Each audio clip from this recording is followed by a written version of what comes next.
Tapi banyak orang yang menjawab kesedihan itu dengan malas. Banyak orang yang menjawab kesedihan itu dengan berkeluh kesah. Banyak orang yang menjawab kesedihan itu dengan berputus asa. Tetapi Anda jangan, saudara. Renungkan bab 14. Silahkan temukan bagaimana cara bisa mengatasi kesedihan. Dan insya Allah Anda semua adalah termasuk orang-orang yang beruntung di dunia ini. Amin ya rabbal alamin.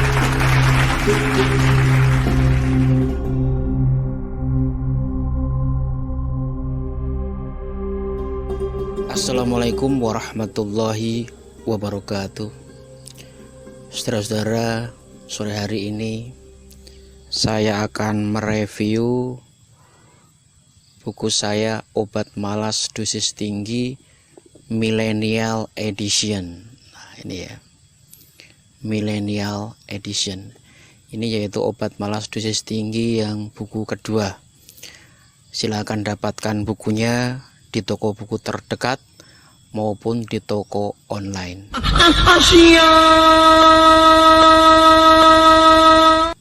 Musim corona, saudara. Mau ngevlog di mall takut, mau jalan-jalan di warung kopi juga takut. Akhirnya ngevlog di pinggir sungai. Bukunya lumayan tebal, saudara. Millennial Edition, fresh. Silahkan dibaca, silahkan dipelajari, direnungkan. Insya Allah manfaatnya akan sangat banyak untuk diri kita, untuk anak-anak kita, untuk saudara-saudara kita, wabil khusus untuk kaum muslimin semuanya. Amin ya rabbal alamin. Saudaraku yang dirahmati oleh Allah, corona tak juga reda. Hampir semua orang, saudara, merasakan kesedihan. Rasa mulai penting duitnya mulai. Yang jualan juga sedih. Para karyawan juga sedih. Ibu-ibu saudara kita yang berjualan di pasar, ya Allah, jam 10 pagi udah suruh pulang padahal dagangan masih banyak. Para sopir sedih, saudara. Sopir truk sedih, sopir bis sedih. Inilah yang namanya musibah. Tapi kita bisa mensiasatinya. Kita bisa meluaskan hati kita. Kita bisa merancang strategi. Salah satunya adalah yang ada di dalam buku ini. Bab 14, saudara. Lihat ini judulnya. Cari bab 14. Yaitu bagaimana kita menjawab kesedihan kehidupan ini. Karena yang namanya kehidupan, saudara, nggak mungkin senang terus. Nggak mungkin berbahagia terus. Kesedihan pasti datang. Ya. Tapi banyak orang yang menjawab kesedihan itu dengan malas. Banyak orang yang menjawab kesedihan itu dengan berkeluh kesah. Banyak orang yang menjawab kesedihan itu dengan berputus asa. Tetapi Anda jangan, saudara. Renungkan bab 14. Silahkan temukan bagaimana cara bisa mengatasi kesedihan. Dan insya Allah Anda semua adalah termasuk orang-orang yang beruntung di dunia ini. Amin ya rabbal alamin. Ini juga menjelaskan bahwasanya musibah, kesedihan itu akan menghapus dosa, saudara. Ya, anak-anak muda ini keterlaluan, ya Allah. Dikit-dikit buat dosa, dikit-dikit buat dosa. Ya. Sama adik marah, sama orang tua marah, sama tetangga marah, di WA juga marah. Ingat, ketika kita marah, maka marah itu akan menciptakan musuh, dan musuh akan bersiap-siap membalas dendam kepada Anda.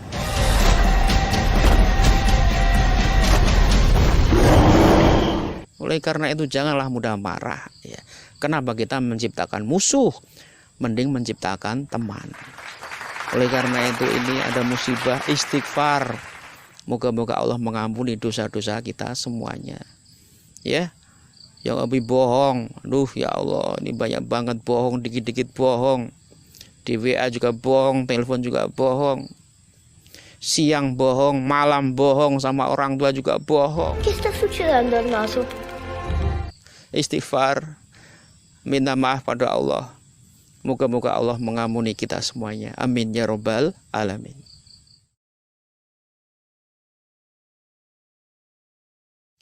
Di buku ini menjelaskan juga bahwasanya kepedihan yang berlarut-larut itu bisa menjadikan masalah berlipat ganda. Awalnya cuma satu, gara-gara berlarut-larut akhirnya menjadi berlipat ganda. Gara-gara corona, usaha remuk, sedih dan sedih, akhirnya sakit pun datang, tensi nggak juga turun, jantung kena, sakit, hancur semuanya.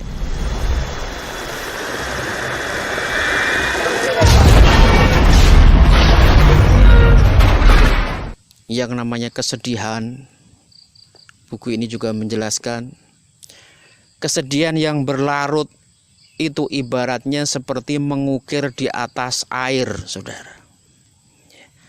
Pernah lihat orang mengukir di atas air? Mengukir di atas air, energi habis, tenaga habis, waktu habis, kesempatan habis. Hasilnya apa? Nol. Hanya orang stres, hanya orang gila yang dia mengukir di atas air.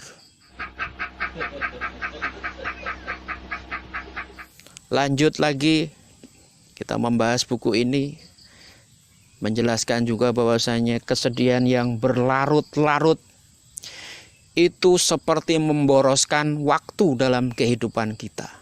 Misal, saudara, kita diberi Allah waktu 24 jam dalam sehari. Misal dalam sehari kita bersedih selama 5 jam. Rata-rata 5 jam dalam sehari.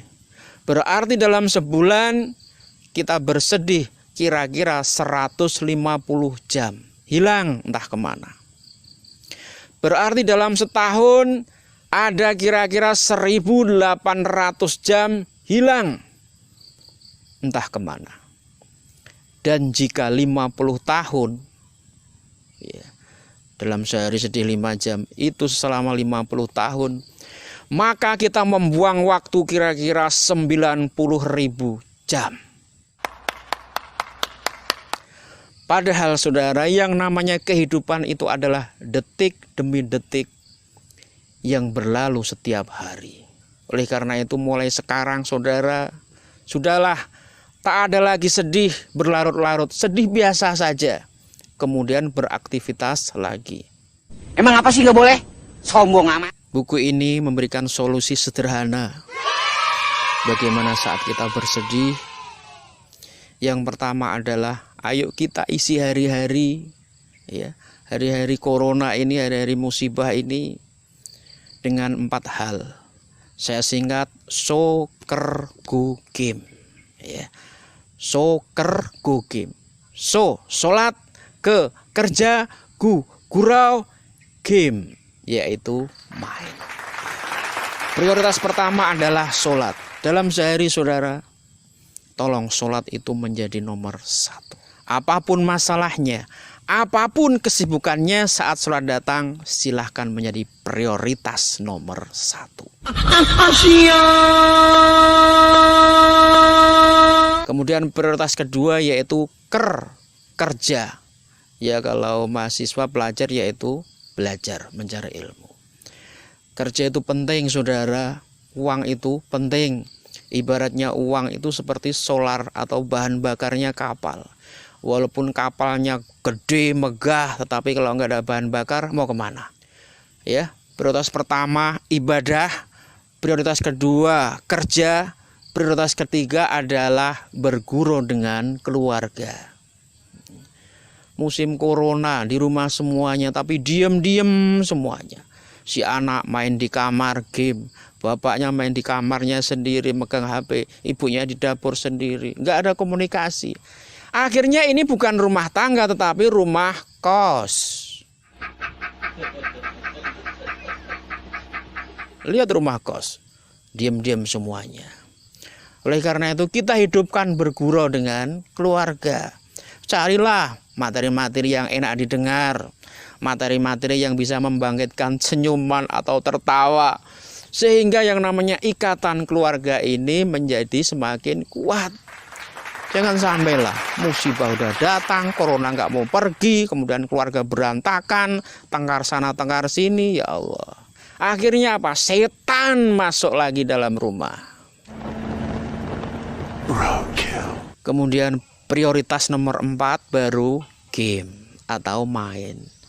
Main boleh ya Pak? Boleh, nggak apa-apa. Ya. Siapa yang tahu diri kita kecuali diri kita sendiri. Kita juga butuh hiburan supaya tidak bosan. Hanya dia prioritas 4, paling bawah. Ya. Setelah ibadahnya oke, setelah kerjanya juga oke, bergurau dengan keluarga juga oke. Nah, baru ngegame. Pak Nur ngegame juga. Iya. Nih game saya lihat.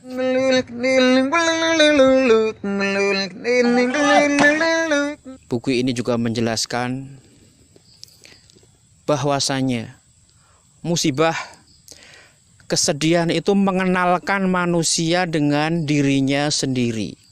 Ya. Dulu waktu dia masih berjaya-jayanya, belum kenal sama dirinya sendiri. Dia merasa dirinya hebat, dia merasa dirinya kaya, dia merasa dirinya tak terkalahkan. Wow, jos! Sekarang usaha remuk, bangkrut, utang banyak, baru kenal dengan dirinya sendiri.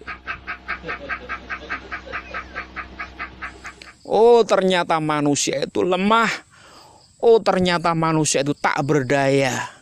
Kita tidak akan mampu apa-apa kecuali mendapat bantuan dari Allah Subhanahu wa Ta'ala. Moga-moga dengan kepedihan ini kita menjadi orang-orang yang rendah hati. Dan dengan kerendahan hati ini, moga-moga kita ditakdirkan oleh Allah menjadi penghuni surga. Amin ya robbal alamin. Lalu bagaimana tip-tip selanjutnya untuk mengatasi kesedihan?